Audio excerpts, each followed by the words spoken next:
बोलिए वृंदावन विहारी लाल की जय। कल की कथा में आप लोगों ने श्रवण किया था कि वह कौन सा धार्मिक ग्रंथ है जिसे कलयुग का धार्मिक संविधान कहा जाता है। तो मैंने बताया था कि पाराशर स्मृति वह ग्रंथ है जो कलयुग के लिए एक धार्मिक संविधान की तरह कार्य करता है। अब सर्वप्रथम भगवान का ध्यान करते हुए आज की कथा में प्रवेश करेंगे।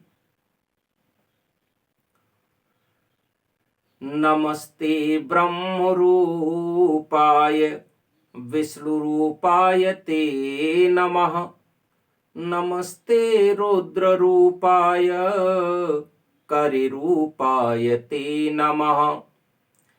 विश्वरूपस्वरूपाय नमस्ते ब्रह्मचारिणे। भक्तप्रियाय देवाय नमस्तोभ्यं विनायकहु। सर्वबाधा प्रशमनं त्रैलोक्यस्याखिलेश्वरी।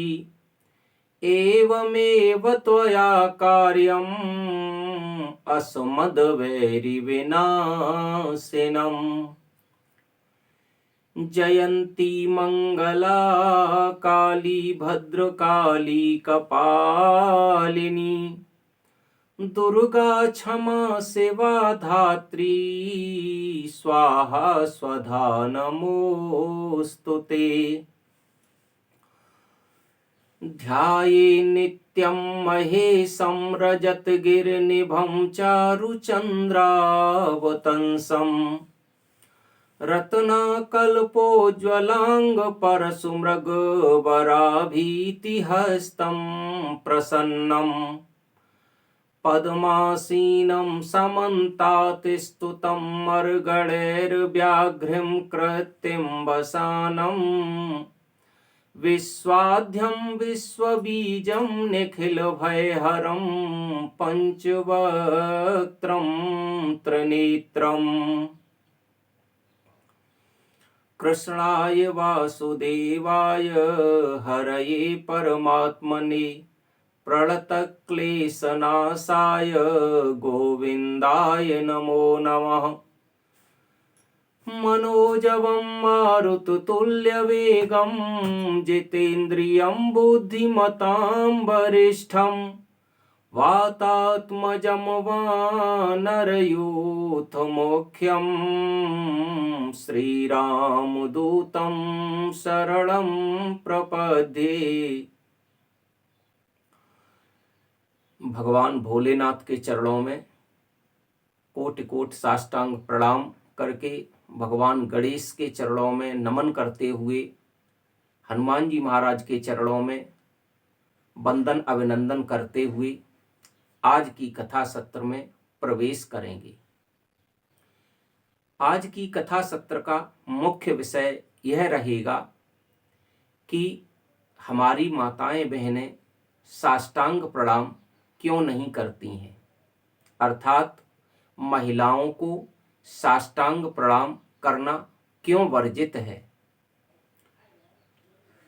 यदि वे साष्टांग प्रणाम नहीं करती हैं तो उनके लिए शास्त्र द्वारा कौन सा प्रणाम विहित किया गया है। आज मुख्य रूप से इस पर चर्चा रहेगी। तो इस बात पर चर्चा करते हैं कि महिलाओं को साष्टांग प्रणाम क्यों नहीं करना चाहिए। यदि हम इस बात पर विचार करें तो सबसे पहले हम इस बात पर विचार करेंगे कि आखिर साष्टांग प्रणाम क्या होता है।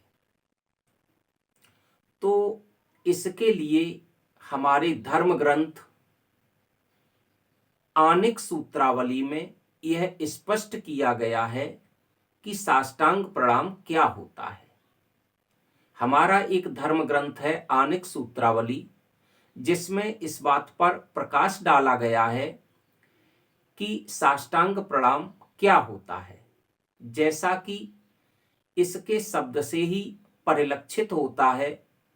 सा अष्ट अंग प्रणाम, सा अष्ट अंग अर्थात 8 अंगों द्वारा प्रणाम। साष्टांग प्रणाम पुरुषों के लिए निहित किया गया है।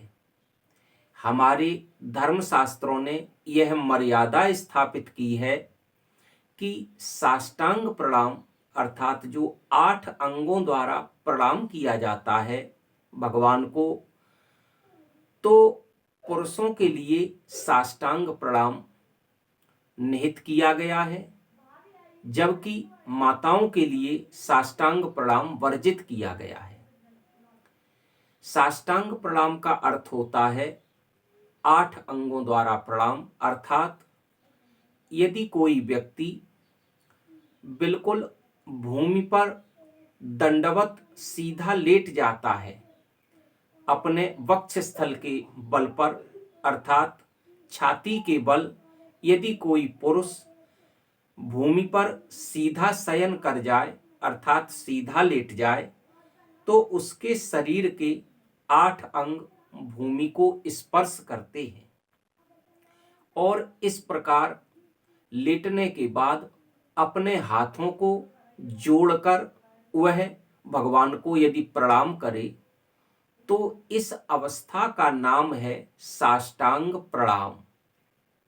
लेकिन यह अवस्था अर्थात दंडवत प्रणाम करना या साष्टांग प्रणाम करना हमारे धर्मशास्त्रों ने माताओं के लिए वर्जित की है और पुरुषों के लिए यह विहित किया है कि पुरुष अष्टांग प्रणाम कर सकता है। अब कौन कौन से 8 अंग हैं जो भूमि को स्पर्श करते हैं या भूमि के स्पर्श करने में जिनका योगदान होता है, तो आनिक सूत्रावली नामक धर्म ग्रंथ में एक श्लोक आया है। मैं उस श्लोक को पढ़ता हूं। जानोभ्याम तथा पदभ्याम पाणिभ्याम उरसाधियः शिरसा वचसा दृष्टियाम प्रणामो अष्टांगोरितः। अर्थात वे 8 अंग निम्नलिखित हैं। जानु अर्थात घुटने, पदभ्याम पैर, पाणिभ्याम हमारे हाथ, उर्सा हृदय, धिया हमारा मस्तिष्क जहां बुद्धि का निवास होता है, सिरसा सिर, वचसा और दृष्टि माने आंखें। इन 8 अंगों के द्वारा कोई व्यक्ति यदि भगवान को प्रणाम करता है तो उसे साष्टांग प्रणाम कहा जाता है। और जब कोई व्यक्ति, कोई भी पुरुष यदि भूमि पर, धरती माता पर अपने छाती के बल सीधा एक दंड की तरह, डंडे की तरह यदि लेट जाता है तो उसके ये 8 अंग धरती माता को स्पर्श करते हैं और अपने हाथों को जोड़कर वह प्रणाम निवेदित करता है। लेकिन यह माताओं के लिए वर्जित है। क्यों? तो इसका उत्तर यह है कि माताओं को साष्टांग प्रणाम करने के स्थान पर पंचांग प्रणाम करने के लिए शास्त्र की आज्ञा है। हमारे धर्म ग्रंथ माताओं को यह आज्ञा देते हैं कि शास्त्र के अनुसार उनको पंचांग प्रणाम करना चाहिए और 5 अंग जो विहित किए गए हैं वो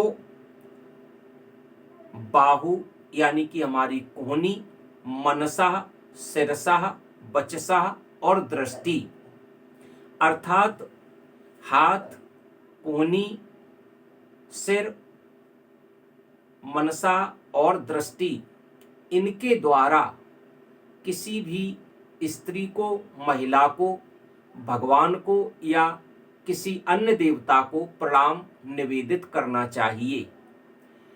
अब जो 3 अंग हैं वह धरती माता को स्पर्श नहीं करने चाहिए। मुख्य रूप से उनका वक्ष स्थल धरती माता को स्पर्श नहीं करना चाहिए। शास्त्र की स्पष्ट आज्ञा है कि यदि कोई महिला, स्त्री शास्त्र के अनुसार किसी भी देवता को प्रणाम निवेदित करती है तो उसे पंचांग प्रणाम ही निवेदित करना चाहिए। किसी भी माता के स्तन मंडल अर्थात वक्ष स्थल धरती माता को स्पर्श नहीं करना चाहिए। यदि किसी माता के प्रणाम करते समय वक्ष स्थल धरती माता को स्पर्श करते हैं, किसी स्त्री के, किसी महिला के पयोधर यदि धरती माता को स्पर्श करते हैं तो शास्त्रों में ऐसा वर्णित है कि उसके पुण्य क्षीण हो जाते हैं, उसके पुण्यों का तत्क्षण नाश हो जाता है। और इतना ही नहीं, उस स्त्री के पुण्यों के नाश होने के साथ साथ आर्थिक रूप से भी हानि होती है, अर्थात उसके धन का भी नाश होता है। यही कारण है कि प्रणाम करते समय महिलाओं को साष्टांग प्रणाम करने के लिए शास्त्रों द्वारा वर्जित किया गया है, उनको रोका गया है और माताओं के लिए पंचांग प्रणाम की आज्ञा दी गई है। अर्थात स्त्रियों को, महिलाओं को पंचांग प्रणाम ही निवेदित करना चाहिए, अन्यथा उनके पुण्य और धन का नाश होता है। और यह बात हमारे धर्म ग्रंथों में बतलाई गई है। यदि हम ब्रह्मवैवर्त पुराण को देखें तो ब्रह्मवैवर्त पुराण में स्पष्ट रूप से श्लोक दिया गया है जिसमें बताया गया है कि माताओं को साष्टांग प्रणाम वर्जित है। वह श्लोक क्या है?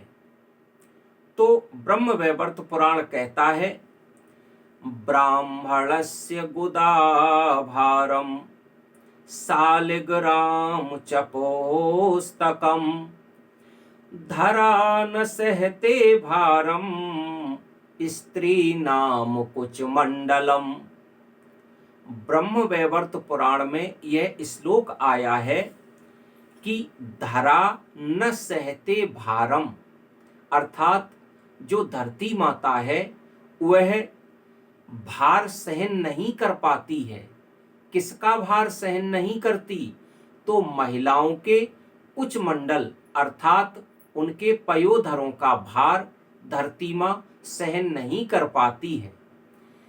स्त्रियों के वक्ष स्थल का भार धरती मां सहन नहीं कर पाती, इसीलिए हमारे धर्म ग्रंथों ने ब्रह्मवैवर्त पुराण में स्पष्ट उल्लिखित किया गया है कि महिलाओं को साष्टांग प्रणाम इसीलिए वर्जित है। और यह निश्चित रूप से स्पष्ट हो जाता है कि धरती मां महिला के वक्ष स्थल का भार सहन नहीं कर पाती है। यद्यपि धरती मां भगवान नारायण की पत्नी है, विष्णु भगवान की पत्नी है, धरती माता है, भूदेवी है, क्योंकि एक श्लोक आया है, समुद्रवसने देवी पर्वत स्तन मंडिते विष्णु पत्नी नमस्तोभ्यम पाद स्पर्शम क्षमस्व मे। तो ये धरती माता को विष्णु पत्नी कहा गया है नारायण भगवान की पत्नी होने के कारण धरती माँ को यह भार सहन नहीं होता है। और यदि हम थोड़ा विस्तार से और देखें तो एक ग्रंथ है, हिंदू धर्म का बहुत प्रचलित ग्रंथ है, श्रीमद् रामचरितमानस, जिसको तुलसी रामायण के नाम से जानते हैं।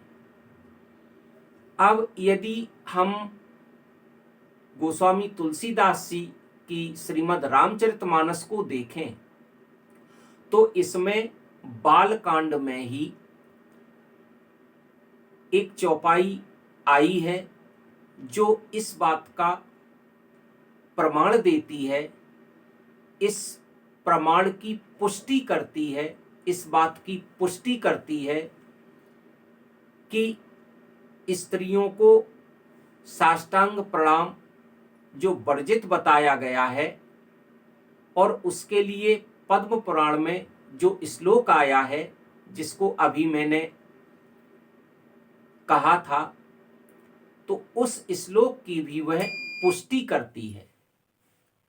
और जो रामचरितमानस की चौपाई है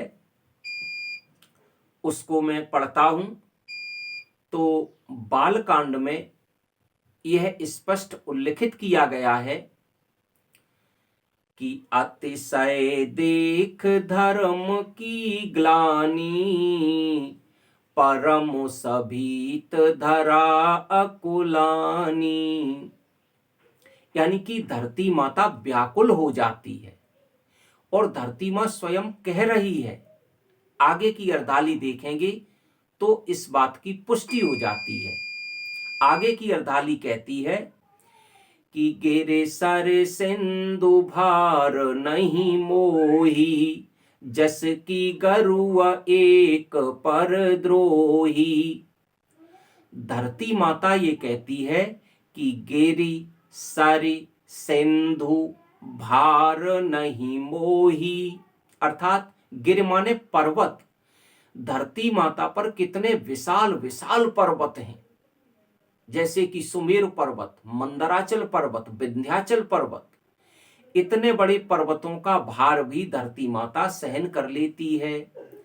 सारे माने नदियां, गंगा, यमुना, गोदावरी, नर्मदा, ताप्ती, कृष्णवीणा, सिंधु, कावेरी, सरयू, कितनी पवित्र और कितनी विशद नदियां उपस्थित हैं, लेकिन इनका भी भार धरती मां सहन कर लेती है। गिर सर सिंधु, कितना बड़ा विशाल समुद्र है धरती मां पर, और उस विशाल सागर का भार भी धरती मां सहन कर लेती है। लेकिन क्या कहती है धरती मां कि गिर सर सिंधु भार नहीं मोही, जस की गरुआ एक पर द्रोही। लेकिन धरती मां कहती है कि यदि कोई एक ऐसा व्यक्ति जो दूसरों से ईर्ष्या और द्वेष करने वाला है, अर्थात जो दूसरे व्यक्तियों से द्रोह करने वाला है, उस केवल एक व्यक्ति का भार भी धरती मां सहन नहीं कर पाती। तो जब श्रीमद् रामचरितमानस इस संबंध में यह प्रमाण देती है कि केवल एक परद्रोही व्यक्ति का भार सहन करने में धरती मां समर्थ नहीं है, जबकि कितने बड़े बड़े विशाल पर्वत, नदियां, यहां तक कि समुद्र का भार भी धरती मां सहन कर लेती है, लेकिन एक दूसरों से परद्रोह करने वाले व्यक्ति का भार सहन नहीं होता। ठीक उसी प्रकार ब्रह्म वैवर्त पुराण का यह श्लोक भी स्पष्ट है जो अभी मैंने कहा था, ब्राह्मणस्य गुदा भारम सालग्राम च पुस्तकम, धरा न सहते भारम स्त्री नाम कुछ मंडलम। अर्थात महिलाओं के वक्ष स्थल स्तन मंडल का भार धरती मां सहन नहीं कर पाती, जिस प्रकार से वह एक परद्रोही का भार सहन नहीं कर पाती। तो इस बात से ये प्रमाण मिल जाता है, इस प्रमाण की पुष्टि हो जाती है कि माताओं को, स्त्रियों को, महिलाओं को साष्टांग प्रणाम नहीं करना चाहिए, और यही कारण है कि महिलाएं साष्टांग प्रणाम नहीं करती हैं। बोलिए वृंदावन बिहारी लाल की जय।